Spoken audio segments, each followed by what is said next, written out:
good to go, Jodie? Yep. It's weird being so distant. I know. I can see you really well. You reach out and touch you. One more minute and then we'll kick off. Okay. It's just me starting. All good? Good morning, everybody. Welcome along to our panel. Today we are going to be talking about promoting crew wellbeing in the film and TV industry. I'm Amy Shaw. I'm co-manager of BECTU Vision, and we're delighted to be hosting this panel today as part of the Glasgow Film Festival. We're going to be discussing the impact of film and television practices on the well-being of our crew. Obviously, recently we've had a big increase in productions that we've returned to work after the pandemic. There's a different style of filming. We've got a lot of HATV productions. We're seeing a lot longer shoots and having less rest time in between shoots for the crew. So we're going to do a bit of a deep dive into what effect that's having on people. So I'd like to introduce our panel today. We've got Michelle White, who's a positive psychologist and resilience trainer and also co-founder of 6 Feet from the Spotlight, which is a training and wellbeing advocacy company. We've got Lauren Lamar, producer at production company Blazing Griffin, and Andrew Pattinson, who's an osteopath. So Michelle, can I come to you first, please? With your work that you do in resilience training and also as 6 Feet from the Spotlight, can you tell us a little bit about what impact the kind of working practices are having on crew at the moment and what you've seen kind of on the ground? Yeah, so morning everybody, hello. I've delivered probably hundreds of training sessions to crew, and the thing that I hear the most is probably maybe 3 things that come up time and time again. The first one is probably schedule, hours worked, intensity of working schedules, people just expressing fatigue, a lot of exhaustion, a lot of tiredness, and how that kind of has a trajectory. And you know, that works across a kind of a scale really of people just going from being, you know, very tired all the time, but actually if that plays out, you know, what that moves towards is people feeling burnt out. And the sense that I get, having spoken to a lot of people who work in the industry, is that, you know, there is a bit of a kind of spiral into a burnt out workforce. So I think, you know, intensity of work, scheduling and hours comes up all of the time. Bullying and harassment comes up a lot in the industry, on the ground, and you know, talking to people, there's a kind of lack of clarity, I suppose, around what bullying and harassment actually is within the industry. So one of the courses that I do, which I do with BECTU, actually is around bullying and harassment in the industry, and often people just not really knowing whether they're being bullied or harassed. There's a real kind of lack of a knowledge gap, I think, around what bullying and harassment is in the film and TV industry, which is problematic for people. It makes the culture, it can make the culture really, really difficult for people. You know, people being bullied and harassed, it's incredibly destabilizing to the psyche of the human. So it is something that is a bit of an issue within the industry. And then I think probably the third thing that comes up a lot is around leadership. And management skills within the film and TV industry. There is a bit of a gap, a knowledge gap. A lot of people, I think, get promoted up the chain because of, you know, they have incredible expertise, but they don't have the management leadership skills as the kind of added layer. And obviously, when you're dealing with human beings, there are many factors. We're very, very complicated as human beings. You know, to have a kind of grounding in really around what creates a psychologically safe environment for human beings is really, really important. If we can't give that to the people that we're working with as managers and leaders, people inevitably do start to struggle. And that, you know, that is not there are incredible examples of leadership in the industry, of which Lauren will talk about, but there really are good examples. Some people intuitively are great leaders and managers, but it is leadership management. It's a set of skills that you can develop, but I don't think there's enough investment in people in terms of the leadership and management training. So, you know, that kind of plays out with people being left, I think, in sometimes like environments which make them very fearful and very anxious, and that plays out worse for freelancers and plays out much worse for people who are in any of the underrepresented groups. as well. So I think those are the three things that I hear that get talked about a lot on the ground. Yeah. That's really insightful, and it covers a lot of different areas, doesn't it? Yeah. You know, there's a wide spread there of what you're covering, what you're talking about, that's creating an impact for the crews. Yeah, it's interesting. It's very multifaceted. Challenges that are very, very dynamic, very multifaceted, and I think that's why sometimes it can feel difficult to kind of to find solutions to them. Mm-hmm. I'm going to come back to you for some solutions later on. But we've talked there a little bit about kind of the mental impact on people. But Andrew, you're an osteopath, and you've developed some training for us for BECTU Vision around physical resilience. We spend an awful lot of time on our feet in the shooting crew, and we spend an awful lot of time at desks when we're kind of in the office-based roles on productions. Can you tell us a little bit about what you see from the crew and what story you're getting through from the film and TV industry? Thank you, Amy. Good morning, everyone. It's interesting coming as an outsider and looking at a different profession or industry and seeing what's going on. I've always come from a point of what do we already know? What's the existing state of knowledge on this topic? So I looked into a database of around 25 million scientific research papers to look for research into film and TV production and physical health. There was nothing. Absolutely nothing worldwide. This is an area that's never been looked at. I don't know why. I don't have an answer as to why.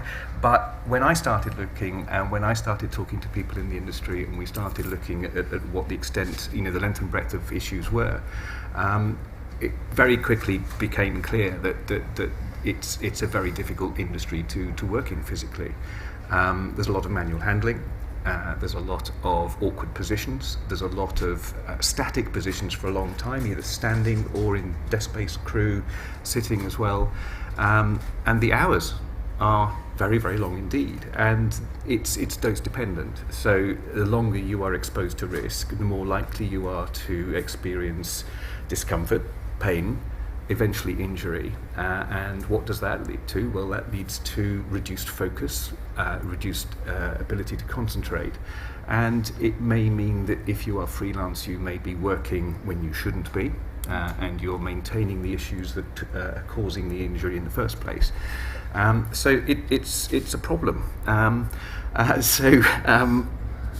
it's multifaceted in just the same way as the psychological element of life is.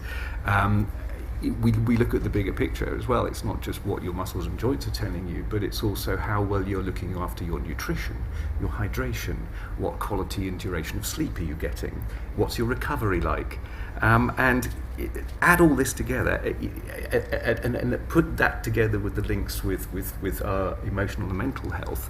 And when you join those dots, you realise that the health issues in the industry are very, very challenging.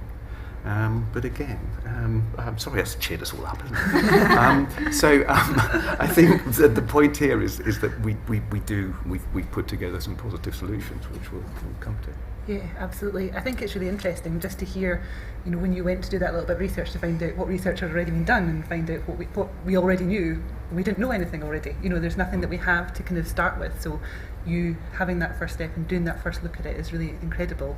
And I think just what you're talking about there, about the combination of the two pieces coming together to work together for our crew. So often we talk about the mental well-being of our crew, and we've got a lot of work around that, and we've had numerous reports, as Michelle, there's so many, like the Looking Glass report recently, there was one pre-pandemic and one post-pandemic that gave some really shocking statistics about how people feel when they're working in our industry. But it's interesting that hasn't transferred over to the physical side as yet.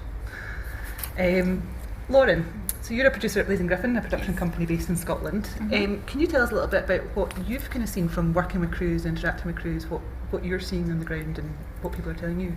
Yeah, no, definitely. Obviously, during the pandemic, things have, gotten a little bit harder as well across the board, I'm sure, for most industries, including for producers and for crew being a bit more separated, with literally social distancing, with budgets being squeezed even more with the COVID requirements, with the stress on producers and the whole crew of the uncertainty, things shutting down, starting, health anxiety, just the actual general anxiety in general about people's well-being, and also, financial well-being as well.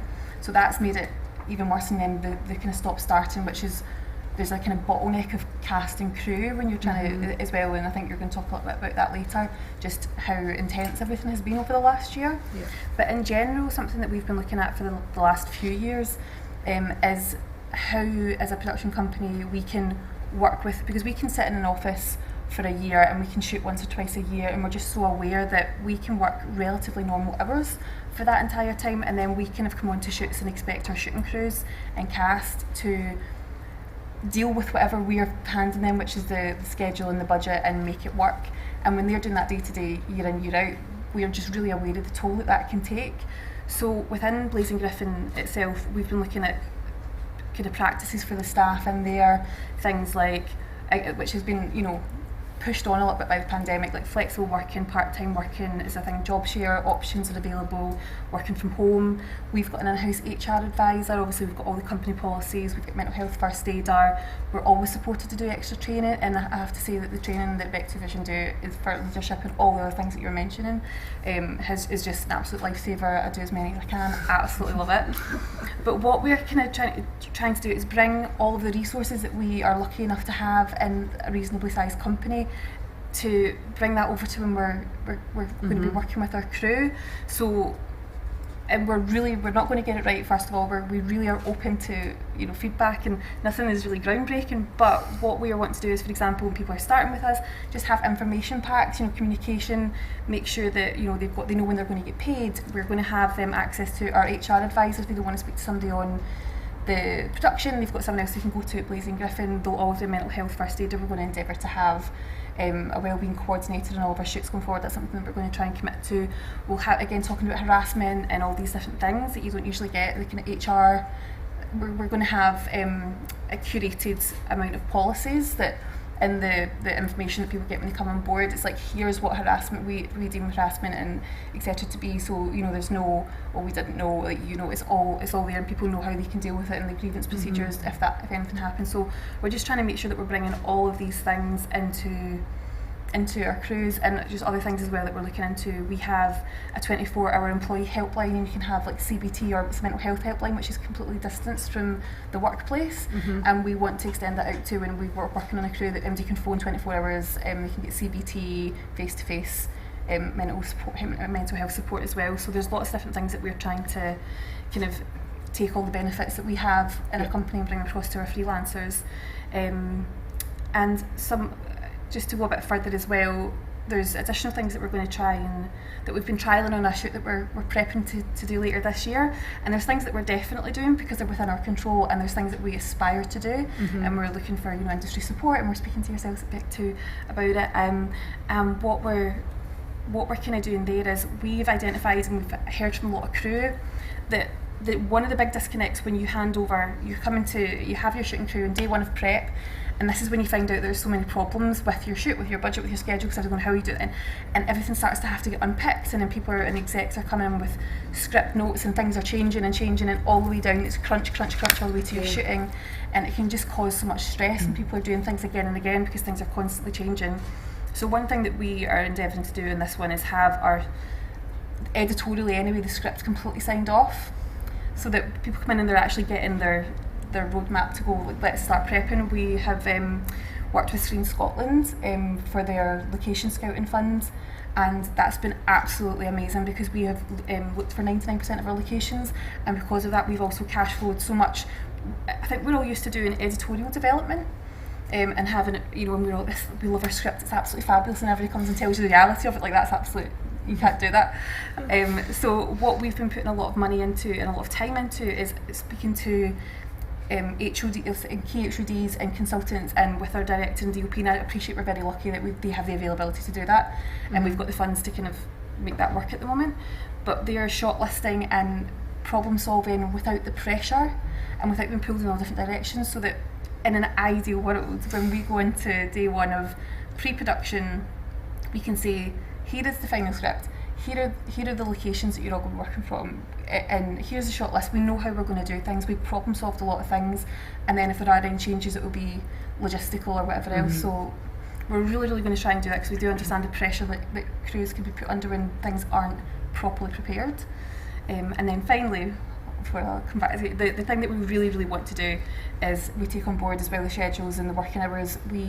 are going to work with yourselves in the first instance to use the script as a case study, to speak to industry practitioners, and we're going to break it down and do a schedule and a budget for what that would look like, doing 5-day weeks, 8-hour days with an hour lunch, and see what that actually looks like, how much extra that's going to cost, see if we can get some industry support to do it as a case study, and allow everybody involved to come and get all the data, see if, you know, we're not going to have that false economy of like crunching and you waste money elsewhere if we're all just, you know.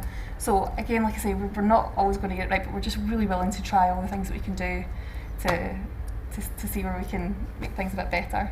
I think that's amazing though. It takes people, you know, it takes people looking at it and seeing where the issues are and where the crunch points are, like you're talking about that first day of prep, and everybody kind of realising that there's so much work to do and you've only got 6 weeks to do it. If you can extend that prep and allow, and I know you were saying that you're in a lucky position that you've got the key crew there that are able to do it, but if you can do that, then it can potentially make a real difference on the impact of the crew that then come in to work on the shoot itself. You know, you've really thought about how to make it easier for them and how to make it more. And we do totally appreciate as well that with the crew crunch that's going on at the moment, that it might not end up being, when we're consulting on things, we are happy to pay consultants that are like maybe like a production designer who might not end up being on the shoot, because we appreciate that, you know, we can't always have people starting months and months in advance, but at least we're getting you know, post-production eyes on things and SFX eyes on things, so that we're like, this is actually how it's going to, and we know we're not going in for something, and we're currently adjusting the script through the shortlist at the moment, because we're working with Weta Workshop on it as well, so we've got really good expertise, so we're going to go in and we're going to have the answers to a lot of questions, hopefully. I'll say that now, I'm on camera, but I better do it. So you've talked a little bit about what Blaze and Griffin are doing. Michelle, can I come back to you and talk a little bit about kind of what the training that you've been delivering recently, the effect that you've seen on that? You deliver a course for us, Sustainable Resilience, but I know you do other training as well. What have you, when you've been delivering that, have you seen a kind of impact and result coming through from it, from the crews? I mean, I think so. It's hard to measure impact on a one-to-one or in a kind of in small group settings, which I guess is a lot of the training that I do is, you know, in groups of kind of 20 people or so, and you train them, you spend an afternoon or a morning with them, and then they go off out into the world, and you really hope that, you know, they've learned something, or that, you know, they feel comforted or reassured in some way. You know, I do a lot of resilience training, which is the emotional resilience as opposed to the physical resilience that Andrew does. I do, you know, lots of bullying and harassment, you know, things like working with vulnerable crew and contributors, creating psychologically safe workspaces, and trying to kind of ground, you know, managers and leaders in what a psychologically safe environment actually looks like, and then hoping that they'll be able to go away and apply some of that in the real world, because there's always, you know, the gap, right, between the training that you do and then people going out into the real world. It's kind of it can be difficult to you know, equip people sufficiently sometimes to fill that gap, but all of the training, I hope it, you know, impacts people in some way. I always say, even if you take one thing, just take one thing away from this piece of training, that makes me happy. I think there's sometimes a sense, you know, when I'm training people, that you're sort of singing to the choir, you know, that these are the people who are interested. There are so many people out there, as we know, who do want to be really good leaders and managers, who are, when they hear something like psychological safety, they want to know, how could I do that? How could I create that for my team? So there's an element of you're definitely supporting those people, but they're the people who are already kind of in your tribe a little bit anyway. And so sometimes, you know, I'm just like, how do you reach the other? How do you reach the other people? And how do you kind of reach the sort of leadership? Because so much of it, I think, as well, is around, you know, broadcasters and commissioners and the kind of leadership. These are the people who, I guess, you know, define in a way the culture of the industry. And so, you know, I love doing the training work. It's really, really important to me. But I think the other piece that is really, really important is the sort of advocacy work that happens, and doing things like this, and also really encouraging people to kind of raise their voices up as well, so that, you know, the people who sit at the upper echelon do hear what the problems are. I think there's a big gap sometimes between, you know, like the broadcasters and the commissioners and the people who are actually delivering content for them, you know, incredible content. I mean, the output of this industry is absolutely amazing. But what I see and what I hear is that is often being subsidised by the mental and emotional and physical well-being and health of the crew, which is not really acceptable. You know, we need to kind of look at ways to harmonise these things so that we create content that is done ethically and sustainably, exactly in the same way that we would think about doing that in other sectors as well. Probably the most impactful thing that I do is with 6 Foot from the Spotlight, which is the company that I work with. We're training a new role, which is currently called the Well-Being Facilitator, which is a role, a very, very well-trained role, and that is somebody who goes and joins the crew on a production, and they are there and they look after the well-being and the culture of the production, and that could be anything from, you know, mental health risk assessments, looking at incidents of bullying and harassment, anybody who's kind of vulnerable for any sort of reason, and working with the leadership as well, so doing some kind of management coaching on the job, because, you know, really honestly, we've found that there's just a real gap between like the policy, the bits of paper that are being created, which a lot of companies are pretty good at this now. They've got their paperwork in place, but it's like, how is that actually being applied? And so we've developed this role of the Well-Being Facilitator, which is being trialled at the moment. We're trialling it with the BFI, and we're actually doing a trial with BECTU as well. So we have people out on the ground at the moment who are working on productions, and I'm hoping that's going to be the thing, in the same way that, you know, the intimacy coordinator has been a massive game changer for the industry. We're hoping that the Wellbeing Facilitator is going to have that kind of on the ground impact that actually really makes a difference to people. It's really exciting to see that role and hear about it and know that it's out there now and that it's being trialled and that it's got that potential to go across all productions and create that space where people can talk and feel safe and, you know, really have some proper guidance on what to do for the productions as well. And I wanted to pick up on there just what you were talking about when you were saying that quite often it's people, you're singing to the choir when you've got people in the training courses who already are invested in this or want to learn more, and how do we access the people who maybe aren't as engaged or don't realise that there's courses out there or training or opportunities and stuff like that. And talking about the Wellbeing Facilitators being on set and being ingrained in the productions, do you think moving forward, I know that we deliver an awful lot of training and we deliver it throughout the week, and people come when they're not working, when they're down, if they've got any downtime between jobs, which is getting less and less, and they come on their weekends. So on the time when they're not being paid at work, they're using their own time to come along at a weekend session to learn more. Do you think there's a space potentially for productions to bring the training to the productions? And I'll open it up to Lauren as well, you know, a training day or opportunities within, because in other sectors people get their training as part of their job. They take you know, it's built into their wages, it's built into their pay. I will swing that over to Lauren, but one thing that I would say that comes out in the Film and TV Charity report, the most recent one, is that, you know, the respondents who say, you know, we don't have time to address our mental health challenges. So the report says, you know, it's really significant. It's something like 75% of people in the film and TV industry are experiencing a mental health challenge, and they attribute that to the culture in the industry. That's very, very alarming in many ways. But what they say is we don't feel that we have the time to address this for ourselves.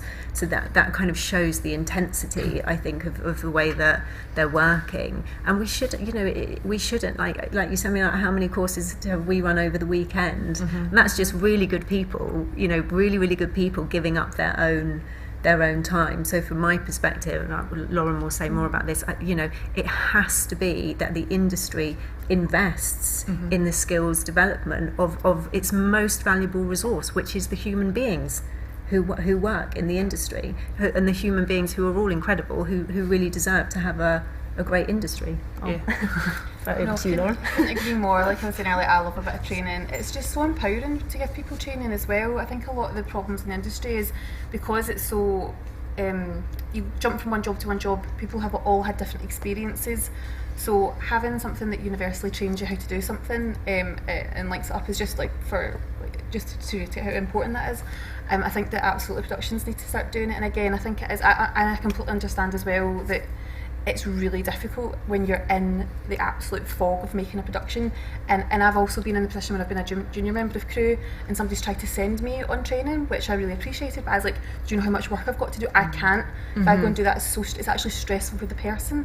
So I think it has to be something exactly like you're saying, that it's worked into the timeline, instead of just like, we need to take your already incredibly busy schedule, slam in some training. It needs to be planned properly. And I think the fact you do it on weekends is great. And I think one of the things as well, I think we spoke about before the panel, is just the absolute false economy of not paying people for one more day before they're actually on your shoot for training and well-being, the problems that you can actually solve by doing that.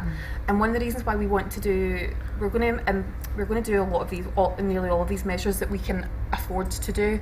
Maybe not the shorter days one will need to get some industry support on.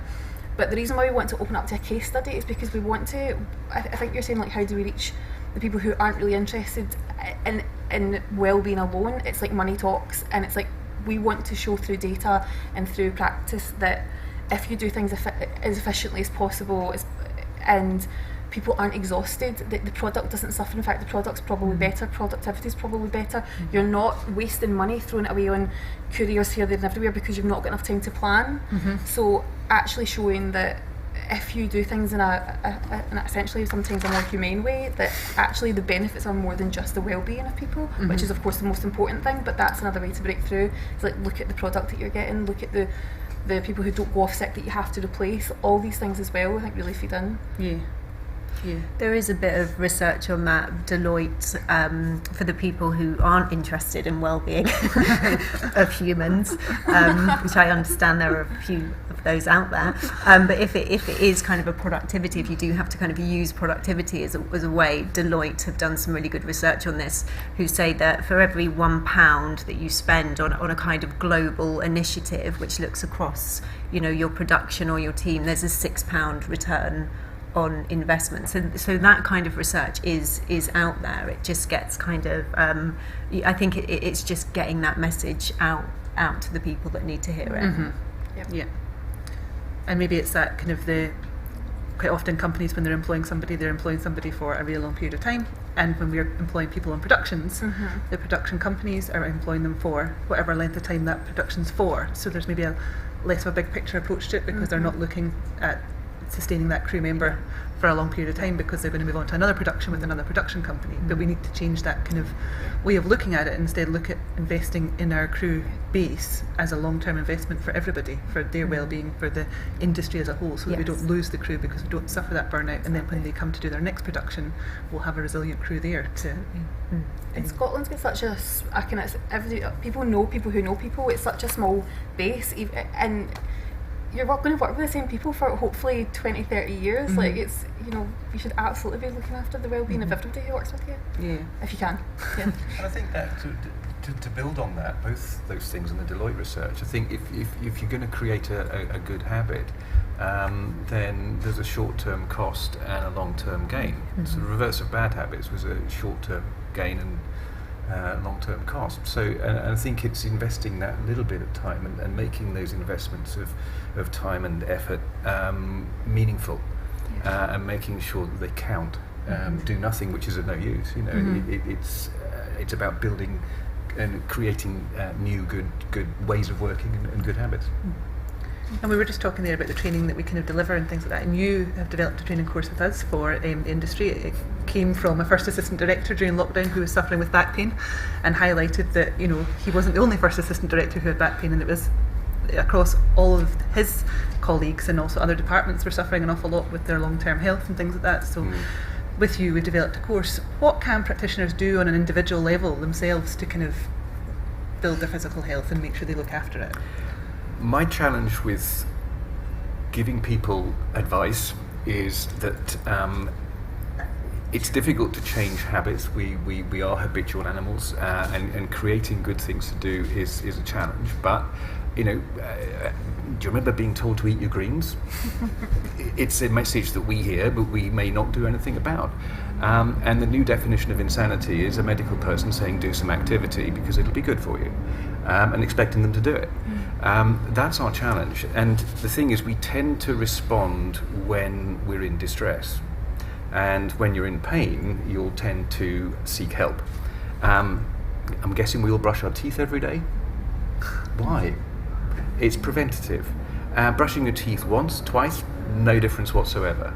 But if you make that something that you do for 5 minutes, morning and evening, then you can be reassured that that's likely to prevent a lot of things later down the line. Now, as a clinician, I know what things look like later. So in our 20s, we're kind of indestructible, and so we're likely to sort of get into work and work really hard. But I'm sorry, that does have a cost. And I know what that looks like in the decades. Arthritic wear and tear comes on in our 30s, I'm afraid. It's compulsory. But the extent of that is, again, back to what I said earlier, which was the exposure to risk. So we had to do something that we could make really practical. And nobody has time for anything. None of us has time. We're all busy. So we had to make it really, really efficient so that we could give people a toolkit that they could use in different circumstances. So what I did was went away and thought about what are the special moments of interest in your daily work. What can we do about that? So we've come up with a set of exercises, a menu, a toolkit, if you like, which we've put together, and they're all described, and there's pictures, and we put them together for different purposes. So we've got them for when you're on set. So small things, quick things that you can do on set that will just reset your position and release some of the strain and tension. We've got things that you can do at the end of your day when all of those tensions have built up, and you can release them at the end of the day and do something that's going to not bring that tension forward to the next day. And we've got things that you can do to build your physical resilience in the bigger picture, so that you're actually physically strong enough to cope with the demands of what you're doing. We've got, and there's also another little section on what to do when something hurts, because I think doing the right thing and avoiding the wrong thing is always helpful, and I think having some the right information, and it's people who have been in the industry, veterans of the industry who've been in a long time, sort of say, well, we should have known that. Well, here's the information, because I think if you've got the tool, the tools to use, then and you've got the information available, then you can do things to prevent it. We've got a pile of them over there if you want to have a look at them. It is something that's really quick to use and really efficient and effective, that doesn't eat into the costs of production time, but it's worthwhile making a good habit. Absolutely.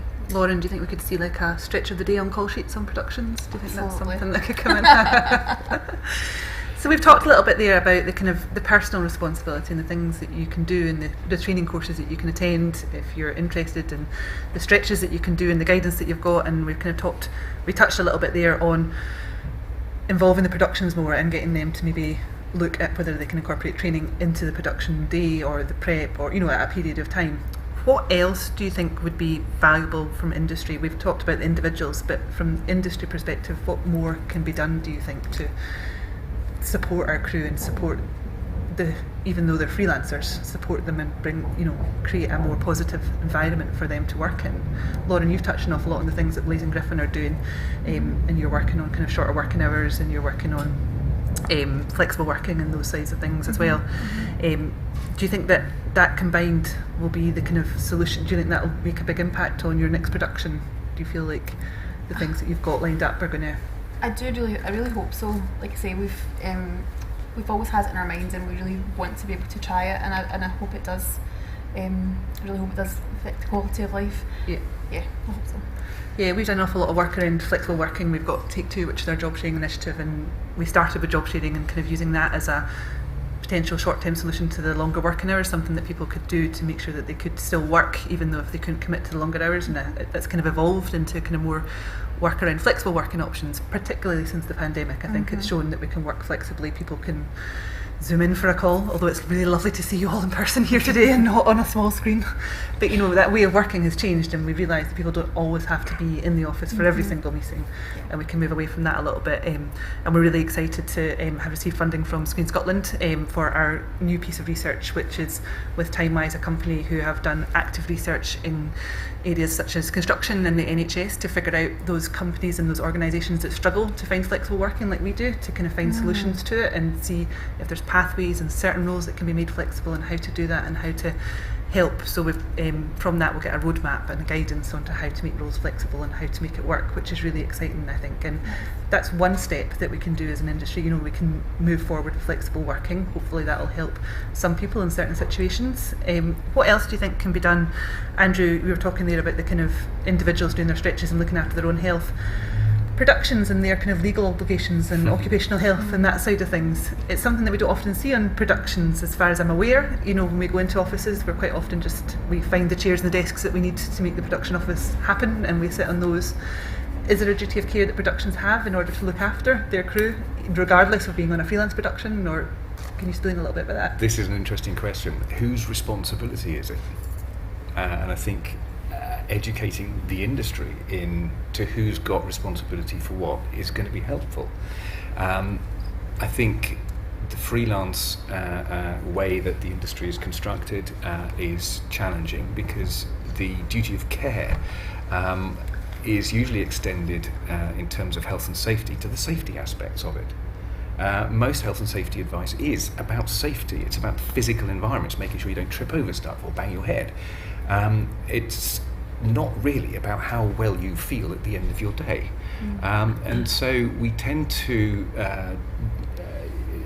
delegate that responsibility to the individual, especially if you're a freelancer. Well, that's your issue, that's your problem. You need to look after yourselves. So I think the duty of care is there, but and we've seen this throughout all sorts of different industries with home working, of course. So if you're sitting at your laptop on your kitchen table, kitchen chair, that's not really fulfilling the best practice for seating using a computer. So people are beginning to think about this a bit more. So I think, education is important, not just of the individuals, but actually of productions and also the industry as a whole. It does tend to be addressed until something goes wrong, unfortunately. But I think if we can raise awareness, then the legal duties will not be the issue. It'll be more a moral, ethical duty instead. But I think. But on the other hand, let's empower individuals as well, give them the tools that they can use, so that that they have those available. I think there is probably an education piece that needs to happen around duty of care. It's very opaque. I think I don't think employers have a good understanding in this industry. Duty of care, the scope of it is pretty wide. It's your employees, it's your freelancers, it's volunteers, interns, contractors, subcontractors. It's anybody who comes into contact with you through your business. You have a duty of care toward them, and duty of care is there to prevent physical and psychological injury as well. So we're all kind of really familiar, I guess, with the physical part of it. Like, I can't put a ladder over there in case I've got to stress. Do a risk assessment around that piece, because I know that I can't injure somebody physically. But I don't think people understand that it also extends to psychological injury as well, which it definitely does. So there is a bit of a piece of work to be done around the duty of care, and then it's going to be a combination, isn't it? Like most things are, a balance between people understanding that their duty of care, setting up the conditions of their production so that people aren't going to be injured, and God forbid that people might even flourish in the workplace, but certainly so that they're not injured, and it's personal responsibility as well. There's going to be a middle road that gets kind of walked between what the production is responsible for and what the individual is responsible for.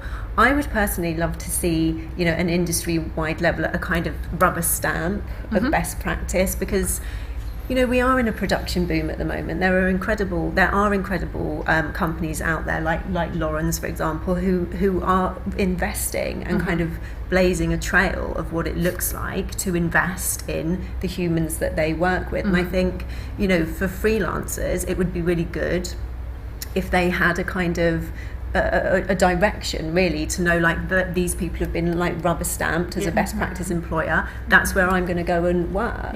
And you know, something that kind of, you know, rewards people like Lauren for actually making that upfront investment in people. And if we can rubber stamp things, I guess, in the kind of same way that Albert do, you know, then perhaps what will happen is that we just squeeze the bad players out of the picture a little bit, because, you know, it is the you know, the industry, there is a lot of work out at the moment. We are in an industry boom, and I think it would be really useful to equip freelancers with a way of knowing these are the best practice employers, these are the people who are going to take care of me, and so those are the people that I'm going to go and work for. And that kind of in order to get the rubber stamp, or what would you expect production companies to be doing, you know, when we talk about the mental health risk assessment and wellbeing policies and wellbeing facilitators on set, you know, what would you like to see those production companies delivering? Yeah, I mean, it's sort of like a list really of everything that Lauren's company does, but we, you know, we would definitely, like, as a mental health, you know, stress risk assessments, these are required by law. I don't feel that that is adhered to particularly at all in the industry, but as a kind of basic, you know, people should be doing mental health stress risk assessments. They should be looking at the schedules. They should be thinking about, you know, additional things that they can do to support people's well-being.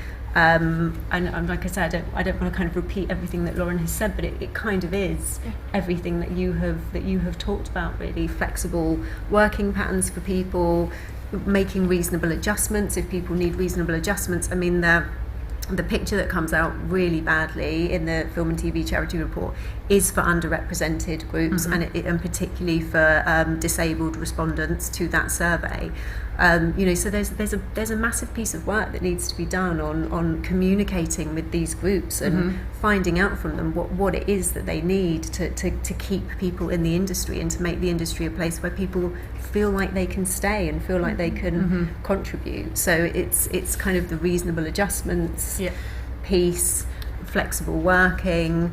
Sometimes, you know, compassion, if I can say the C word, compassion, just kind of making people feel like they matter and that they're contributing it, and that they're you know, they're valued and their strengths and their skills are being valued, and certainly not that people are just being kind of used as a sort of cog in a machine, essentially, that just being burnt out.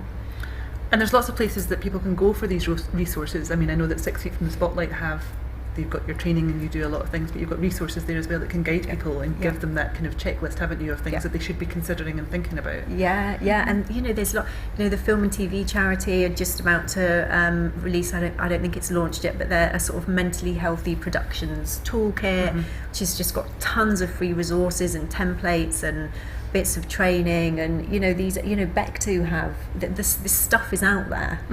It is definitely out there, the resources, and I think the Film and TV Charity resource is probably a good one because it's collated so many of these pieces together. So I think the industry is starting now to kind of sit up and listen. Certainly, you know, I mean, BECTU have been doing this for years, but the BFI, BAFTA are looking at, you know, they've got some pretty robust anti-bullying and harassment and anti-racism policies now.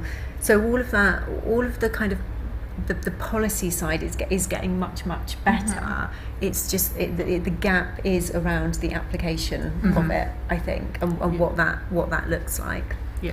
And I just wondered as well, as like with anything that's kind of a new practice, people will always be a bit cagey and uncomfortable, and then maybe it is. I think that's actually a really good thing to have something on the call sheet. And it's what I've been surprised at when we introduced mental health first aiders to Blaze and Griffin, and when you offer things to people take it up and start doing things much quicker than you maybe expect. So almost like giving a blanket permission to be like, no, we can stop and stretch.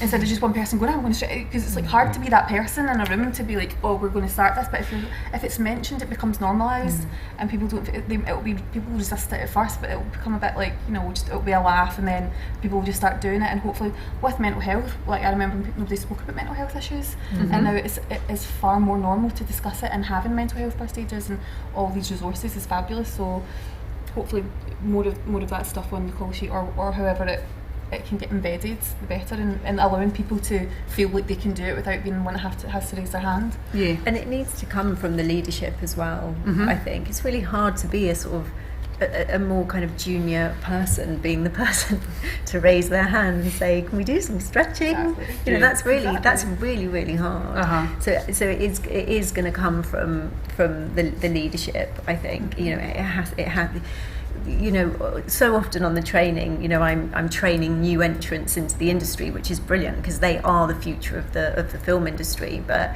you know, you're kind of aware that they might be going off to work in environments that are going to be quite tough for them. Yeah. And they quite often, people will say, we're doing this training and I understand about psychological safety, but I'm wondering if my HOD has ever heard of this. So there's, you know, it's training people, but it's kind of making sure that kind of goes up and down the hierarchy, so it maps across the whole of the industry, really.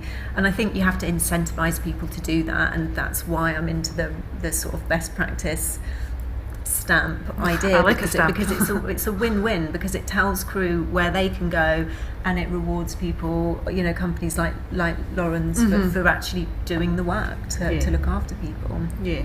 That has to come from the top, though.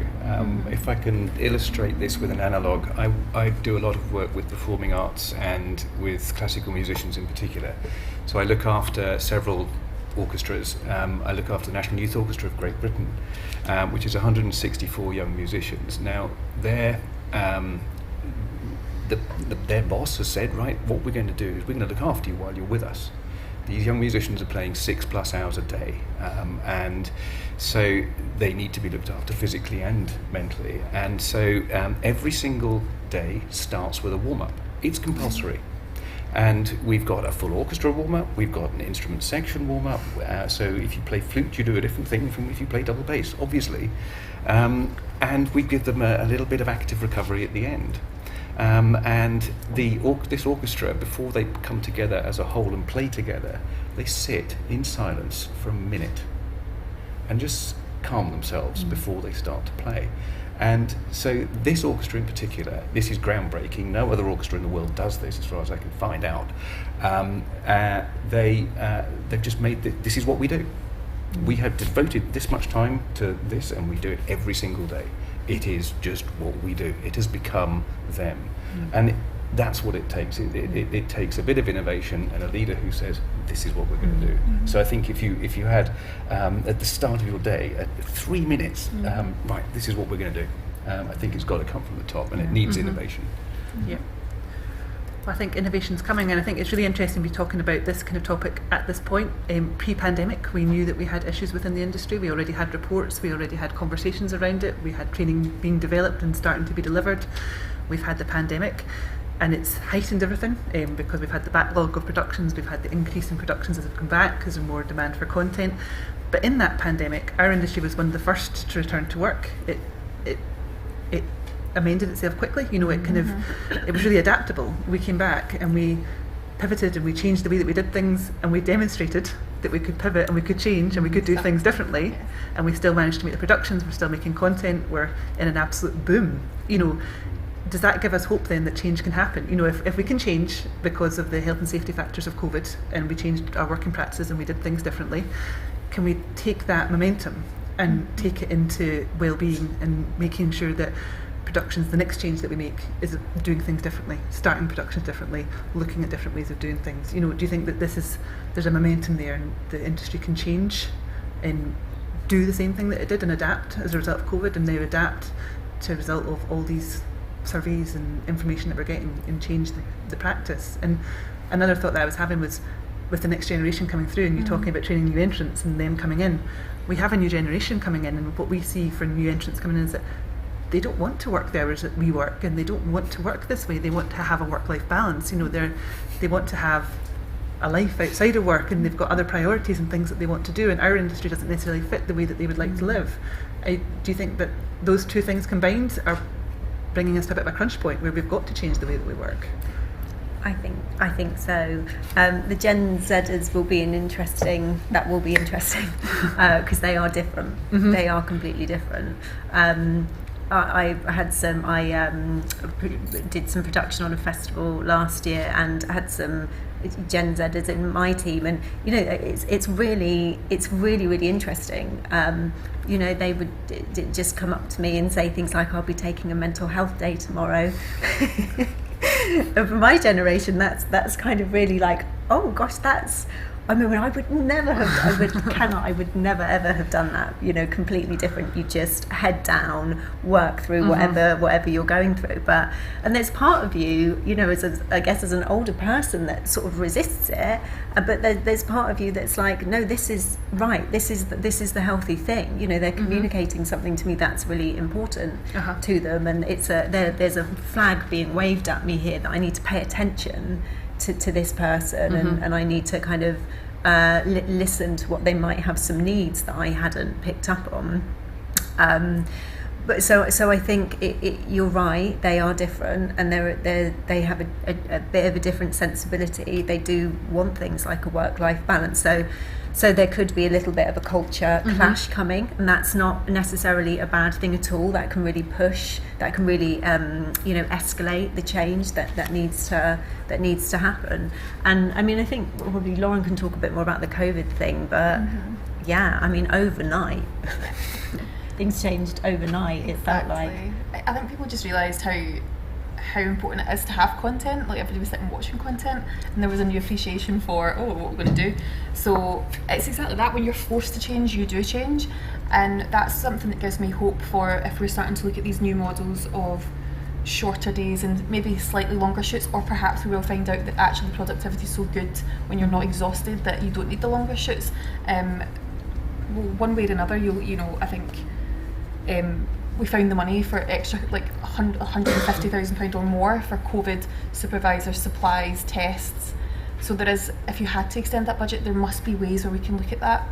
So that was actually one of the really good things for me that came out of it. Say there are ways to adapt if you really want to make something. And I do appreciate there are people who like the kind of lifestyle of, they work all the, so but there's absolutely room for change, and there's absolutely room for. We need to have both options, and then hopefully slide into this side. But I do appreciate that there are some people who absolutely love the other model. So yeah, and I guess if we can have some production companies that are doing it one way and some that are doing it another way, and people have a choice about where they work and how they work, then that's opening it up to them again to make that decision on how they want to move forward. But we need to get to that step of having the choice. Exactly. And at the moment we don't have that choice.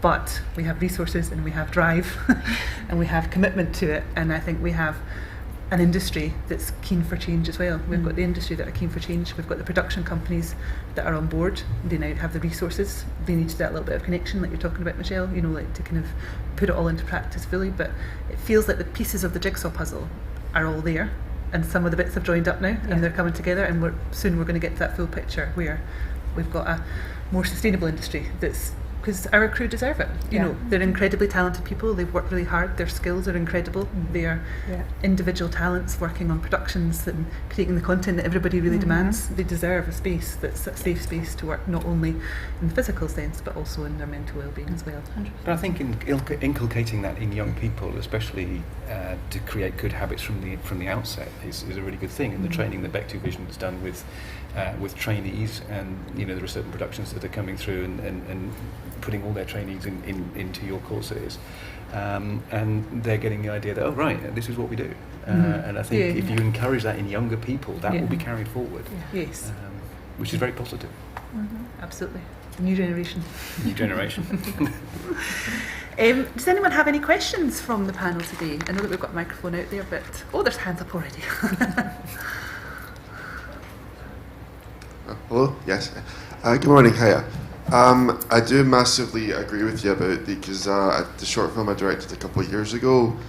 I had my mum on the set, right, my mum acted as a well-being coordinator, because having someone on a set just to have either cast or crew and just have 5 minutes and sit down with them, because if you have a happy crew who feel appreciated, who feel seen, who feel as though they matter, it massively affects.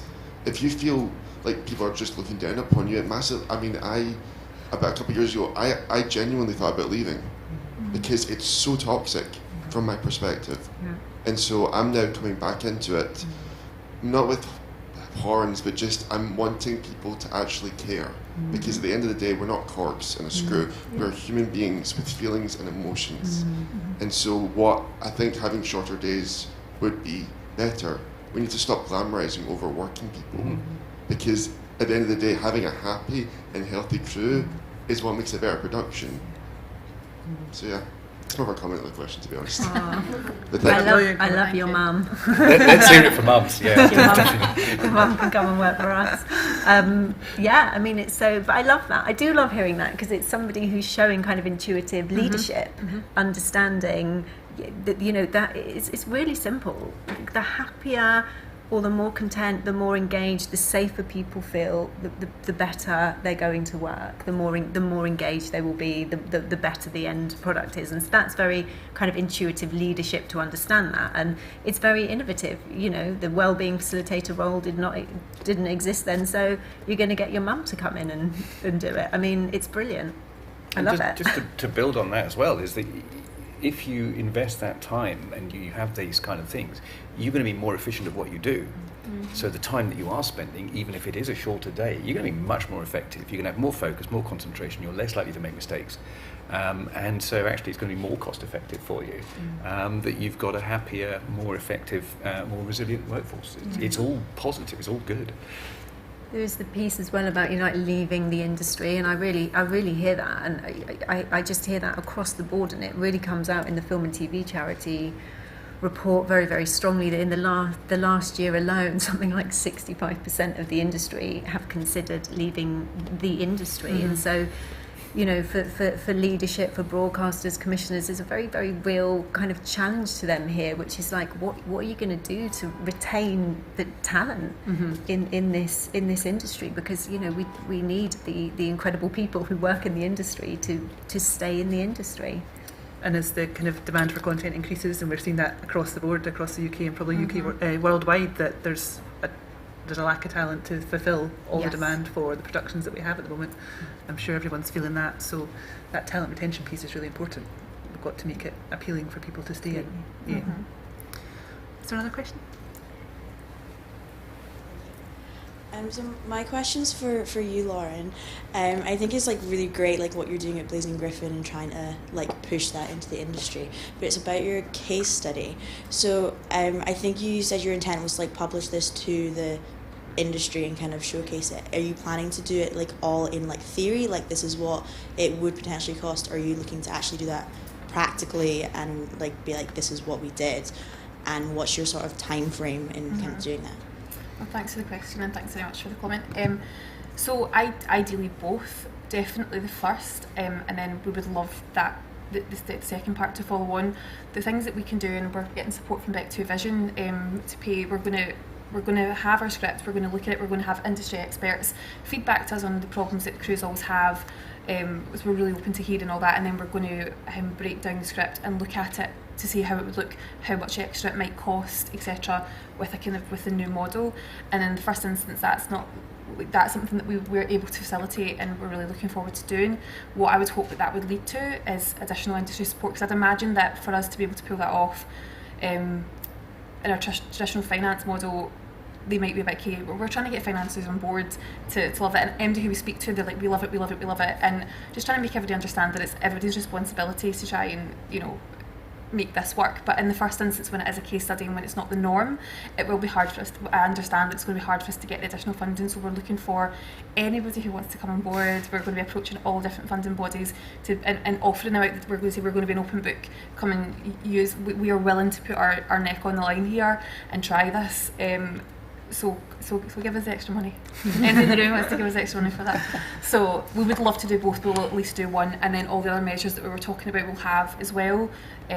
And even if we don't get extra funding, we're still going to look at trying to make sure, and again, with best endeavours, because I'm fully appreciative that it's so difficult to get funding for indie film, which is particularly where I work. We want to do at least 5-day weeks and maybe try and reduce like a Friday down, or we'll always try and do something, but we would love to go the whole hog if we can get the support.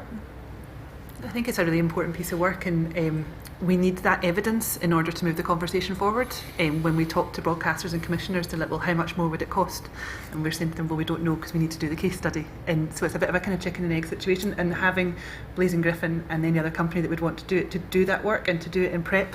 We've got retrospective figures of looking at a shoot and a schedule and a budget from a production and looking retrospectively to see how it worked and how it could potentially the figures would be for shorter working hours, but doing it in advance is much more helpful because you can kind of look at the challenges and it's a more realistic picture of what we would be facing.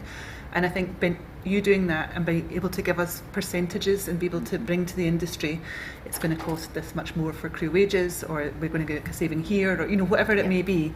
I think it's just so valuable because then it helps move the conversation forward, and that's what we really need, is that piece of evidence to move the conversation forward. Because we can talk about it as much as we want, we can talk about the need for short working hours, but until broadcasters and commissioners and funders hear what that figure is and what impact it's going to have on their budgets, then it takes it forward the next step. So I think it's phenomenal that you're doing the piece of work to at least give us that starting point, and as you say, moving forward, then the next productions that are happening in Scotland, they'll have an idea of how much it can cost. We can do that case study again, build the evidence, move it forward, and then when we get that shorter working hour production, we'll be able to work with the crew and potentially get an academic research body on board as well, and while that crew's working, we'll be able to survey them and find out how much positive effect it's having on their mental well-being and their physical well-being to work the shorter working hours, and compare that to what I don't think is going to be a humongous cost additionally to run the shorter working hours from the initial work that we've done.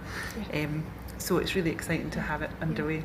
And one of the things as well that will help with both physical and mental health is, like, I don't know how everybody else finds it, but when I've been on shoots, the thought of even going to yoga or the gym or going for a swim after, you just can't do. So hopefully, even if people are reluctant to do stuff in work, which hopefully they won't, we'll try and push that as well, but getting home early and I can make my dinner and I can go to the gym, or that's going to help with physical resilience as well as mental resilience, so that's an added bonus. So. Absolutely. Does anyone else got any questions? Hey. Just a couple. Yeah.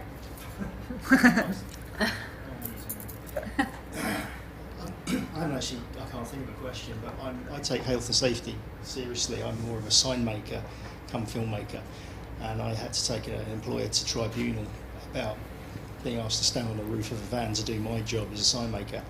I won't do unsafe work because I'm a freelance person, so I take that very seriously. So it's really brilliant. This is really brilliant. But as a director, someone who might potentially get funding to employ other people, I think this could be really great for us. But we're not empowered because we don't get the funding. So, but when we do, we become this sort of people that you're mentioning, the top guys that feed it all down. And I think the one thing that I've always said to people that I can't remember your name, but the person, I think, as you said, the one job I think is missing in every organisation is that facilitator who just makes people's lives a bit better. They're just sort of like the mum figure, the facilitator. I think that's the job that I want in everywhere I go, whether I'm working in sign making or my shoots. It's all about it's how you feel. It's like Star Wars said, trust your feelings. It's quite stupid that we underplay the very thing that we're actually trying to do, which is promote the message of trust your feelings, but we actually do it. So, but I just think this is really brilliant. I don't really have a formalised question, but I understand that might sound a bit odd, but I think being put in a position where you can be that top person, but I'm sure that most of us here will be that at some point. If there's a something like this where we can give it to people, and start following a set of maybe there's an app that you can say download that app and it gives you a set of things to do, little 10-minute meditations. I like the Wayne Dyer R meditation. I discovered that in San Francisco. Ever since I discovered that, it's a 20-minute meditation. it's transformation, and also there's a breathing meditation on the on YouTube. I can't pronounce his name. It's breathing meditation. It's a Vietnamese guy.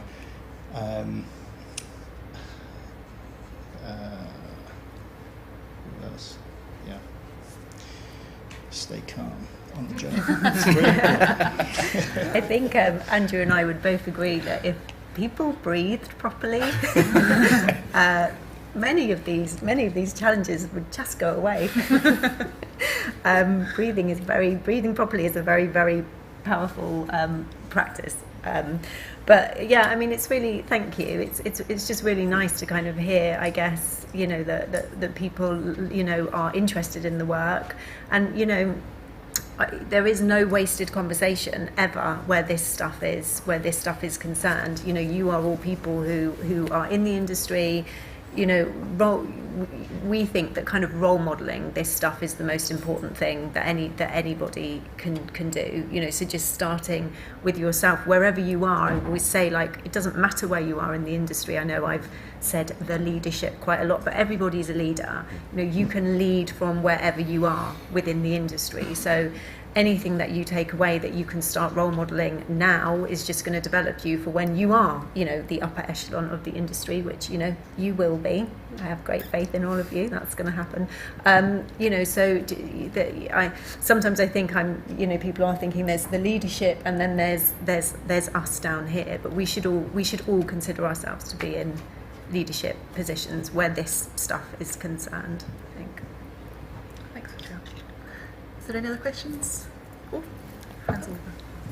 Hello, I'm Coral. I'm an MA student along with other students, and I mention this because we are basically embarking on our career, so we're going into productions for like the first time, and we might be more that younger generation that are more in touch with our mental health, if you will. Mm-hmm. But I wondered if you had any advice for us who are at the bottom of the food chain, who might come across people who are in a higher position, who are a bit more against it, or like kind of just, you know, stuck in the ways almost, and they don't want to hear it from our perspective because we are already at the bottom of the food chain and we're considered younger and we're not as experienced. So just any advice for how we could approach that in a professional way and be heard, really, and explain to them how it's not just for us, it's also for them as well.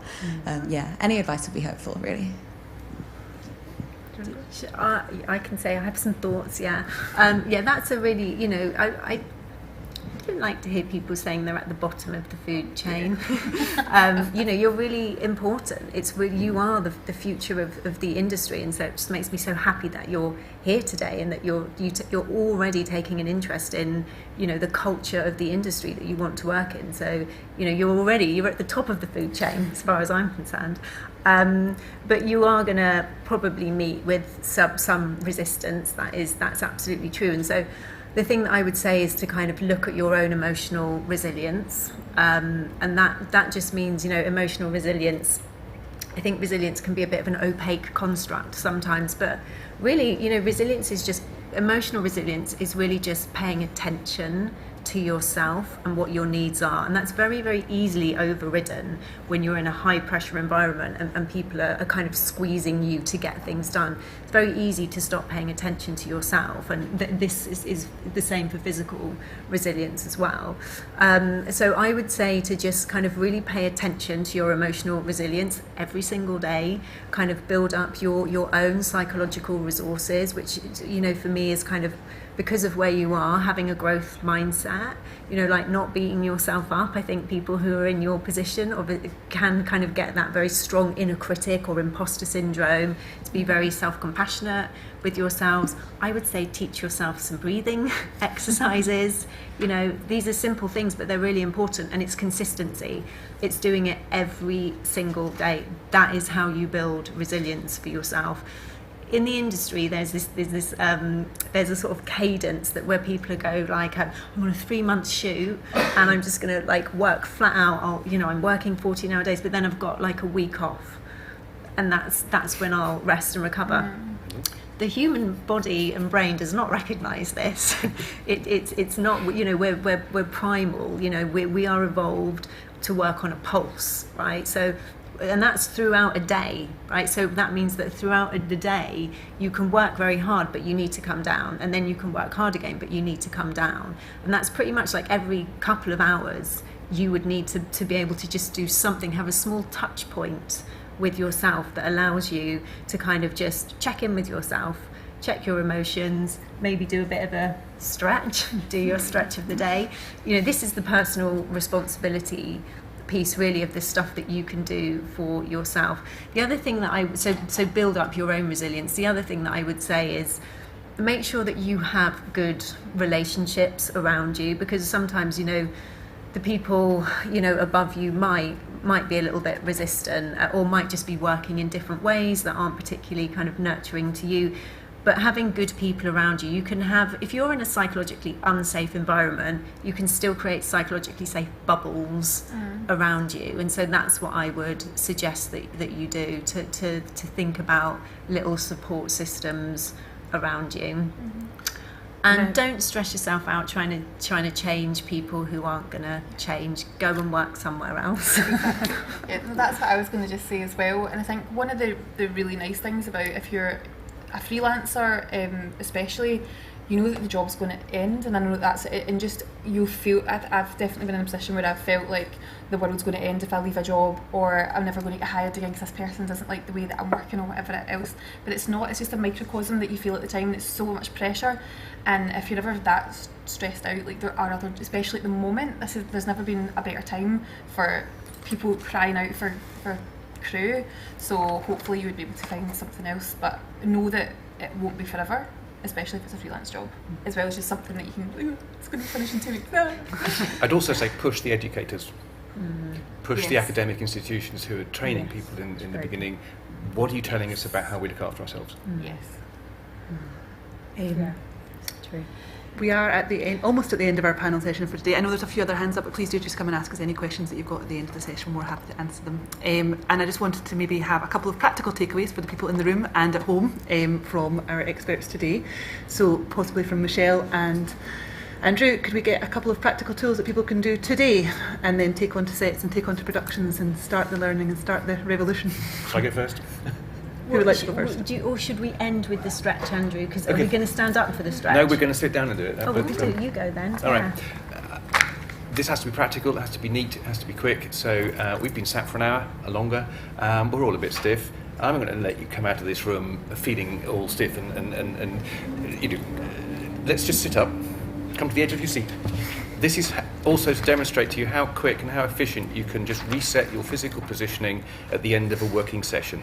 So, first of all, just roll a shoulder, one at a time, and the other one. Yeah, go the other way. Good. Wonderful. Right, put your hands on opposite shoulders. Twist. All the way. We're cracked. Good. That's the sound of movement happening. Excellent. A few times. Right. Now I'd like you to really scrunch up forwards.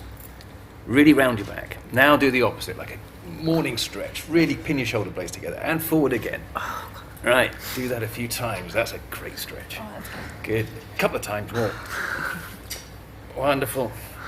Right, I'd like you to just press your forearms out. Splay your fingers as wide as they'll go. Back and forward a few times. Just get those forearms stretched. If you've been using any devices, this will be lovely. Wonderful. And finally, for your neck, I'd like you to turn 45 degrees, and I'd like you to nod your chin down to your collarbone a few times. And you should be feeling that on the opposite shoulder if it's tight. Okay, look the other way, 45 degrees and nod. Excellent. You are good to go.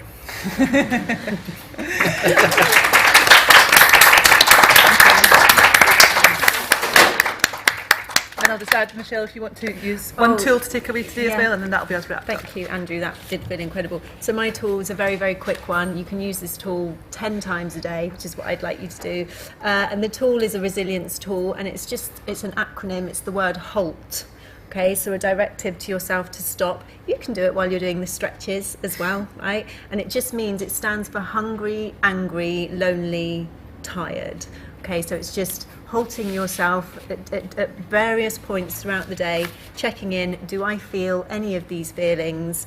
If you do, try and find the best way possible, the nicest possible thing you can do for yourself in that moment. Right, might be doing some deep breathing, having a few breaths of fresh air, making yourself a cup of tea. We're not talking about big things. Resilience is about paying attention to yourself, okay, and taking small actions to keep reasserting to yourself, I am important, I matter, okay? So take that, halt. I must do this 50 times a day. Linda must do it 100 times a day.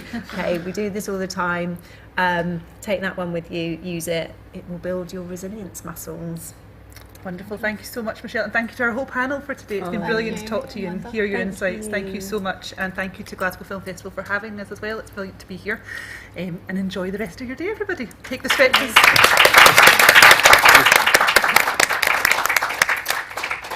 Thank you.